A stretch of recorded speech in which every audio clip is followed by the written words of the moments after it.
चलिए मेरे प्यारे बच्चों, आप लोग कैसे हैं? उम्मीद है कि आप लोग बहुत अच्छे होंगे और अपना 2025 के लिए तैयारी कर रहे होंगे। तो चलिए आज के क्लास में हम अ, रचना कंस्ट्रक्शन में से क्वेश्चन हल करेंगे, ठीक है ना? तो देखिए इसमें 2 प्रश्नावली है, यानी एक है 11.2 1 और 11.2 2 को आपका प्रश्नावली है। इसमें यदि हम बात करें तो इसमें 11.1 में 3 टाइप के क्वेश्चन हैं, ठीक है ना? 3 टाइप के हैं। एक है आपका गुणी वाला, ठीक है? देख लीजिएगा, एक गुणी वाला है और एक जो है अनुपात वाला, ठीक? ऐसे 2 टाइप के हैं, एक गुणी वाला और एक अनुपात वाला। और अगला प्रश्नावली में जाएँगे 11.2 में, तो उसमें आपका है वृत्त वाला। 3 टाइप तो हो ही गया, समझ गए ना? यानी कि जो भी है आपका कंस्ट्रक्शन से यानी रचना से वो 3 टाइप के क्वेश्चन पूछेगा, अनुपात वाला पूछेगा, गुणी वाला पूछेगा और वृत्त वाला पूछेगा, 3 टाइप के पूछेगा, समझ गए ना? तो इसमें 11.1 में देख लीजिएगा, अनुपात वाला जो क्वेश्चन आपका दिया गया है, वो एक ही को क्वेश्चन दिया गया है। देख लीजिए पहला क्वेश्चन, है ना दिया हुआ। तो एक क्वेश्चन दिया गया है तो हम दूसरा क्वेश्चन एक हल करते हैं और आप खुद बना लीजिएगा। और बाकी बात रहा गुणी वाला, तो गुणी से भी हम क्वेश्चन बनाएंगे, ठीक है? क्योंकि वो एक क्वेश्चन है ये है और एक हम ही बना लेंगे, तो बताइए आप लोग क्या बनाइएगा, ठीक है ना? तो चलिए हम एक क्वेश्चन जो है यहाँ पर लिखते हैं और वही क्वेश्चन को हम क्या करेंगे, हल करेंगे। आप लोग ध्यान से देखिएगा, दूसरा क्वेश्चन हम लिखेंगे, ठीक है? तो चलिए यहाँ पर इसका हम एग्जाम्पल नाम धर देते हैं, ठीक ना? एक 7.8 सेंटीमीटर, है ना, लंबी चलिए थोड़ा थोड़ा सा ध्यान दीजिए।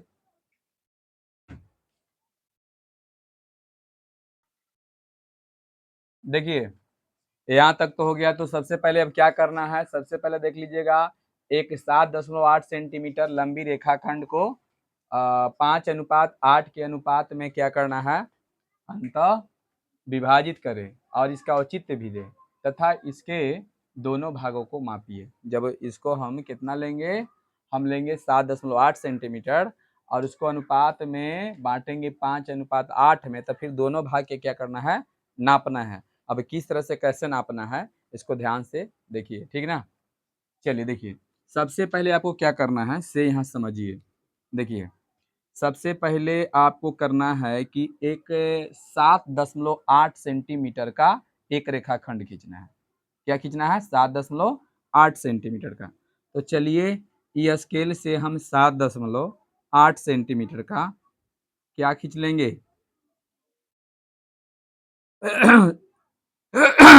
चलिए इसका नाम ए भी धर लेते हैं 7.8 सेंटीमीटर का रेखाखंड खींच लिए। खींचने के बाद ठीक है ना, क्या करना है, सुविधा के लिए ऊपर 60 डिग्री के कोण बनाएंगे। कितना, 60 डिग्री के कोण बनाएंगे। हो गया, बिंदु देंगे, ऐसे 60 डिग्री कोण बना दिए ना, और 60 डिग्री कोण नीचे की ओर बनाएंगे, ठीक? तो ऐसे जाएगा, फिर यहाँ से एक बार ऐसे कटेगा ना, और काटने के बाद यहाँ से ऐसे खींच देना है। हो गया। अब इसको देखिएगा तो ये आपका समांतर होगा। क्या होगा, समांतर। देखिए ए भी 60 और ए भी 60, यहाँ 30 चाहोगे कि 30 बना तो यहाँ भी 30 बना दीजिए, समझ गया ना?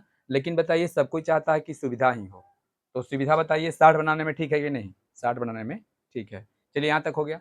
अब अपना मन से कंपास लेना है और अपना मन से क्या करना है, तो इसमें एक जो है चाप लेना है अपना मन से, ठीक है?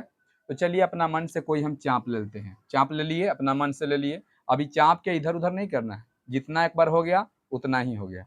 तो चलिए चाप लेने के बाद देखिए यहाँ पर 5:8 है, तो पहले 5 अनुपात दिया गया है ना, जितना दिले है उतना ऊपर काटिए। तो चलिए 5 अनुपात, तो इसको 5 बार हम काटेंगे, 1 2 3 4 5 काट दिए और यही चाप से नीचे की ओर काटेंगे। 1 2 कितना बार? 8 बार। 3 4 5 6 7 और इसको बढ़ा दो आगे मैं। चलिए 7 8 हो गया ना? ये 8 बार हो गया। अब इसको हम क्या नाम धरेंगे? तो इसको नाम धरेंगे A1 A2 A3 A4 A5 ठीक। और इसका नाम धरेंगे B1 B2 B3 B4 B5 B6 B7 B8 हो गया? यहाँ तक हो गया ना? और इतना तक करने के बाद क्या करना है? तो यहाँ पर करने के बाद यहाँ से ये सबसे किनारे वाला, यहाँ भी सबसे किनारे वाला, ठीक है ना? ये दोनों के स्केल लगाना है, इस तरह से स्केल लगाना है, ऐसे मिला के बढ़िया से। और स्केल अपना थोड़ा ध्यान दीजिएगा, इसमें ये भी ध्यान देना है कि जब तुम ये चाप काटोगे तो इतना भी ध्यान दीजिएगा कि कम से कम यहाँ से लेकर यहाँ तक का स्केल चुम जाना चाहिए। न तो बहुत से ऐसे बड़ा बड़ा चाप ले लेगा, मार देगा ऐसे करके ना, तो यहाँ पहुंच जाएगा या और ऐसे आएगा, उसको अति स्केल नहीं इसमें चुमेगा। तो आपको थोड़ा अपना माइंड से थोड़ा छोटा छोटा ही लेना है कि दोनों रखने के बाद ये स्केल आराम से यहाँ पर क्या हो जाए, मिल जाए। समझ गया ना? तो चलिए हम स्केल रख के और यहाँ से इस तरह से, ठीक ना? देखिए थोड़ा टेढ़ा हो गया है, लेकिन आपका टेढ़ा नहीं होगा। समझ गया ना? क्योंकि मेरे पास स्केल नहीं है, केवल हम आइडिया दे रहे हैं कि इस तरह से आपको बनाना है। तो चलिए यहाँ पर क्या हो जाएगा, यहाँ पर आपको सी लिख देना है। ये बिंदु क्या हो गया? सी हो गया। ये आपका समझिए कि बन के रेडी हो गया। हाँ, इसमें इतना ही बनाना था। समझ गया ना? अब मेन इसमें क्या करना है, तो आपको मेन इसमें रचना है, ठीक है ना? तो हम इसका रचना अभी लिखवा देंगे हम, ठीक है ना? अभी लिखवा देते हैं। पहले आप क्या कीजिए कि पहले इसको उतार लीजिए उसके बाद रचना हम लिखवा दें। अब देखिए ये तो आपका बन गया, ठीक। उसके बाद हमको क्या समझना है, इसकी रचना समझना है। तो देखिए ए बी बराबर 7.8 सेंटीमीटर है ना, देखिए था ना। तो ए बी बराबर, ए बी यही है आपका, ठीक। ए बी 7.8 सेंटीमीटर, बताइए एक रेखाखंड खींचा, खींचे है ना। उसके बाद देखिए कोण बी ए सी बराबर कितना डिग्री बनाया, 60 डिग्री। देखिए कोण बी ए सी, बी कहाँ गया, बी ए सी, बी ए सी ना, रुक जाइए 1 मिनट, गलत गलत हो गया क्या? कौन, देखिए बी ए 5 ना, 1 मिनट,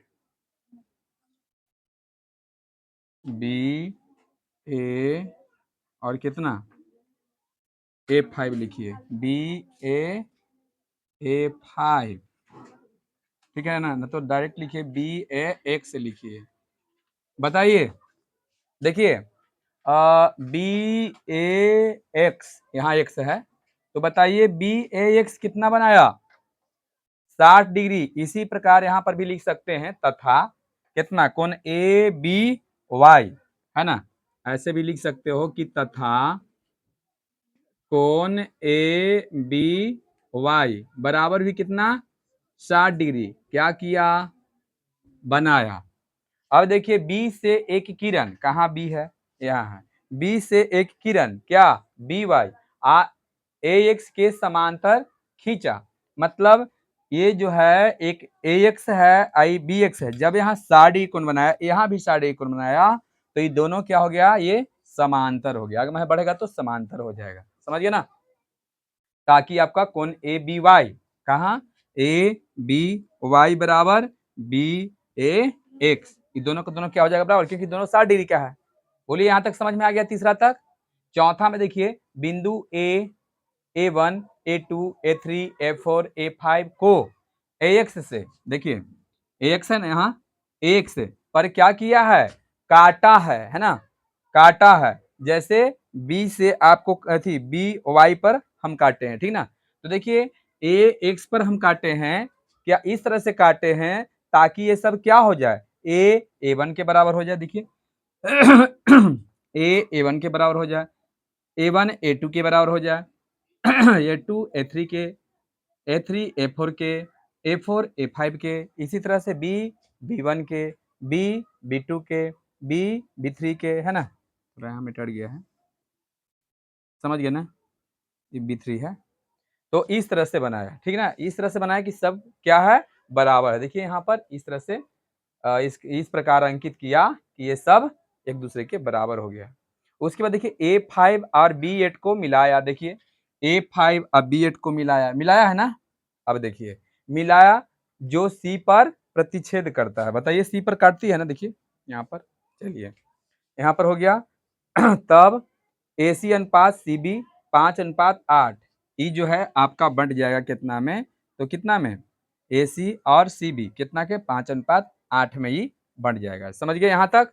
आगे देखते हैं उपपत्ति, है ना? यहाँ पर A5 समांतर B B8। अब देखिए A5 समांतर B B8, ये दोनों समांतर है ना? देखिए समांतर है। चलिए समांतर। अब देखिए कौन CA A5, चलिए कौन देखते हैं?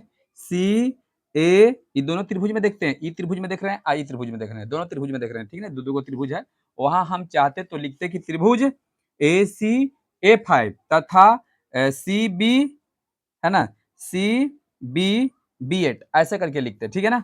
तो ये त्रिभुज, दो को जो त्रिभुज दिखाई पड़ रहा है, ये दोनों में देख रहे हैं, ठीक?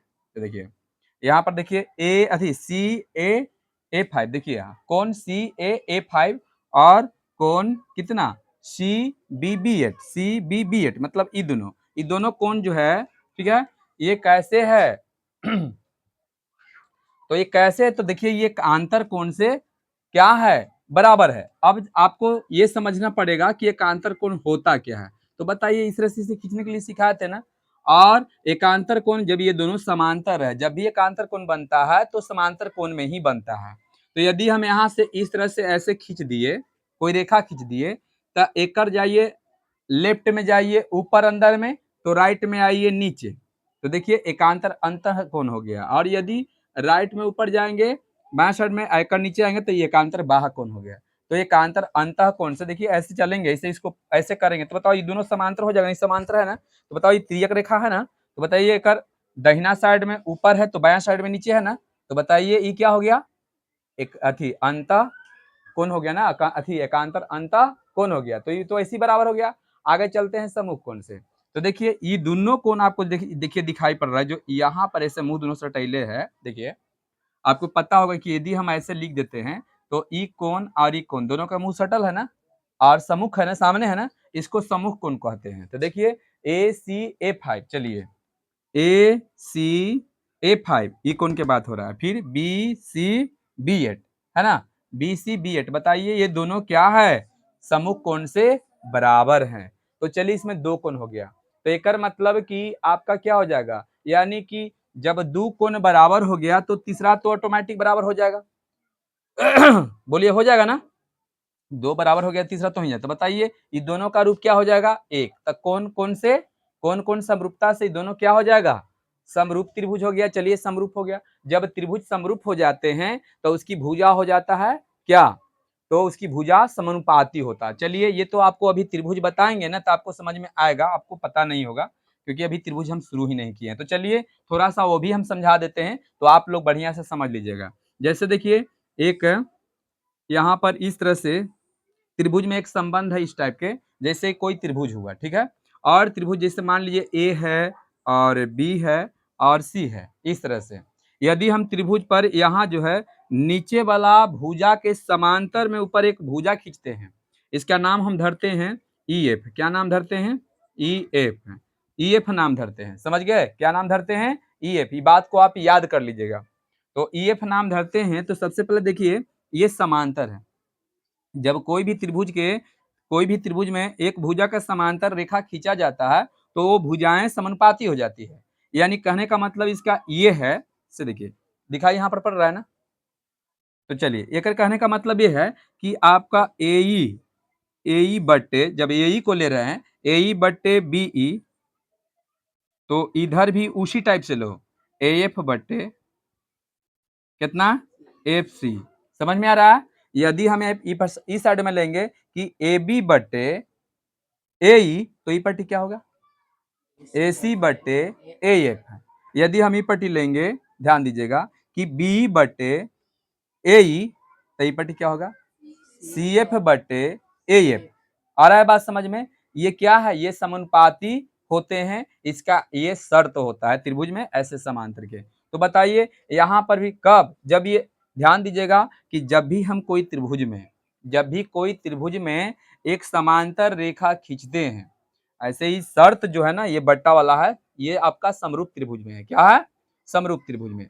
तो ध्यान से समझिएगा, यदि ये कंडीशन होगा तो ये दोनों त्रिभुज समरूप होगा। यदि ये कंडीशन मान लीजिए कि त्रिभुज समरूप है तो ये कंडीशन होगा, और ये कंडीशन है तो समरूप होगा। आ रहा है बात समझ में? जैसे में देखिए यहाँ पर दो दो त्रिभुज है, देखिएगा ध्यान से, एक छोटा वाला त्रिभुज दिखाई पड़ रहा है और एक बड़ा वाला दिखाई पड़ रहा है, देख रहे हो ना, यहाँ से लेकर ऐसे है ना, और एक ऐसे है। तो ये दोनों त्रिभुज के देखिए बात करेंगे, जब मान के चलिए ए ई बटे, देखिए ये पहला त्रिभुज के, छोटका त्रिभुज के ए ई बटे, और बड़का त्रिभुज में देखिए यहाँ पर क्या है?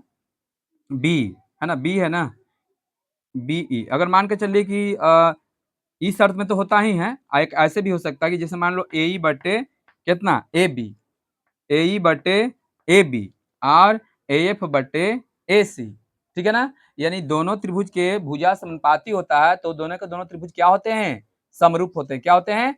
समरूप होते हैं। लेकिन यदि कोई त्रिभुज में इस तरह से हम बना दे, बीच में समांतर खींच दें, तो ये इतना बटा इतना के बराबर होगा, इतना बटा इतना के बराबर होगा, इतना बटा इतना के बराबर होगा, इतना बटा इतना के बराबर होगा। समझ गया?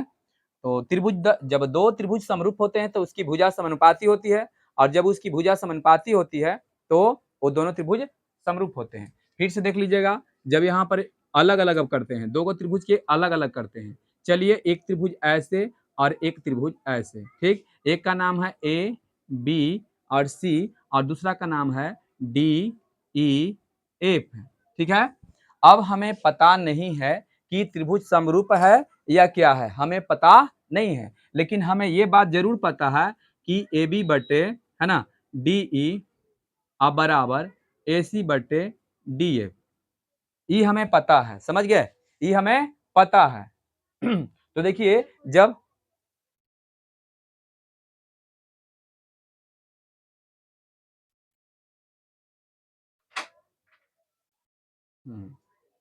चलिए देखिए, ठीक है, खुदे कर दीजिए। देखिए अ, सबसे पहले देखिए ध्यान से, तो मान के चलिए हमें ये पता नहीं कि त्रिभुज समरूप है या नहीं, हमें पता नहीं है, लेकिन हमें ये पता है कि इसकी भुजा समानुपाती है। देखिए समानुपाती के मतलब क्या होता है? उसका जो भुजा होता है, मतलब एक कंडीशन का, ठीक है ना। दोनों त्रिभुज के एक ही कंडीशन का भुजा अगर मान के चलिए क्या रहेगा, अनुपात में रहेगा। जैसे में देखिए ना, ई ए बी बटे, है ना, ए बी, ई वाला के भी यही पट्टी वाला भुजा है, देखिए बटा में नीचे, इधर लाकर लिए हैं ई त्रिभुज में के ए सी को लिए हैं, तो ई वाला भी डी एफ लिए हैं, ऐसे बराबर है ना। एकर मतलब कि दोनों का दोनों त्रिभुज क्या है? समरूप है। क्या है? समरूप। और समरूप उस त्रिभुज को कहते हैं जो दोनों के रूप एक हो, दोनों के रूप एक हो। साइज में बड़ा छोटा हो सकता है, लेकिन रूप दोनों की क्या होगा? एक होगा। अब देखिए हम लोग फोटो खिंचाते हैं, तो बताइए इधर वाला बाहर वाला फोटो जो वास्तविक आपका फोटो है, वो बड़ा होता है, मोबाइल में क्या होता है? छोटा होता है। लेकिन दोनों का एकदम चेहरा सेम होता है कि नहीं? तो ये समरूप हो गया। लेकिन एक होता है सर्वांगसम होता है। क्या होता है? सर्वांगसम। तो सर्वांगसम के मतलब होता है कि दोनों के एकदम रूप भी एक होगा और साइज भी एक होगा। एक के उठाकर दूसरा पर रखोगे तो उसे पूर्ण रूप से क्या कर लेगा? ढक लेगा। तो उस सर्वांगसम त्रिभुज बोलते हैं। चाहे कोई सर्वांगसम वृत्त होगा, सर्वांगसम आयत होगा, सर्वांगसम चतुर्भुज होगा, कुछ भी हो सकता है, जब एक का उठा के दूसरा पर रख दिया जाए। अब जैसे में देखिए मेरा एक ये हाथ है, ये दोनों का देखिए ऐसे रखेंगे तो बताओ ये सर्वांगसम है कि नहीं? देखिए एकदम पूरा जो है ढक लिया इसको, सर्वांगसम भी है और समरूप भी है। तो जो समरूप होते हैं वो कोई जरूरी नहीं है कि सर्वांगसम होगा, और जो सर्वांगसम होता है वो एकदम जरूरी है कि समरूप होगा।